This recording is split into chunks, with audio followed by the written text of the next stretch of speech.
Kylr Yust defense continued making their case to jurors today by calling consultants to criticize the way investigators handled the investigations into Kylr Kopetsky and Jessica Runions' disappearances and death several years ago. Women were reported missing 9 years apart. Mushroom hunter finally discovered their remains in the same wooded area back in 2017. Now KCTV5's Emily Rittman is live for us with the latest on day 8 of Yust's double murder trial. Emily. Carolyn, Yust's defense called 2 consultants to critique the way that police handled following up on statements from witnesses and suspects and the way that Kopetsky and Runions' remains were recovered and collected as evidence. Prosecutors presented evidence last week that strangulation cannot be ruled out as the cause of Kylr Kopetsky and Jessica Runions' deaths.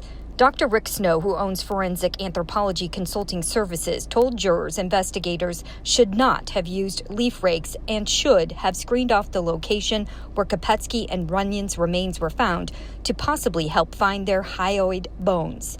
They're essentially the size of a toothpick. If found, the bone could be examined to potentially determine if someone was strangled or not. I think it's conceivable, yes. The defense also called James Trainum, who testified that one Kansas City, Missouri police officer did not follow proper procedure during his own investigation into the cases, including sharing information with witnesses. Did Officer Joshua Meyer break all of those rules? Multiple times.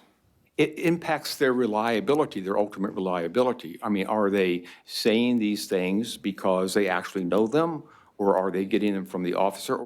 We know that the defendant in Kylr had a history of domestic abuse, don't we? Oh, absolutely, yeah. And we know that the last call that Kylr accepts before she walks out of her high school is from that man sitting right over there, isn't it?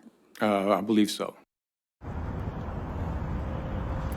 And the defense paid Trainum $10,000 to consult on these 2 cases. The defense also called a woman very briefly to the stand who said that she briefly dated Yust, and she did so after watching the show Disappearance. When she watched that show, she thought she could maybe find out information, so she befriended him, and she said she did not find out any information by doing so.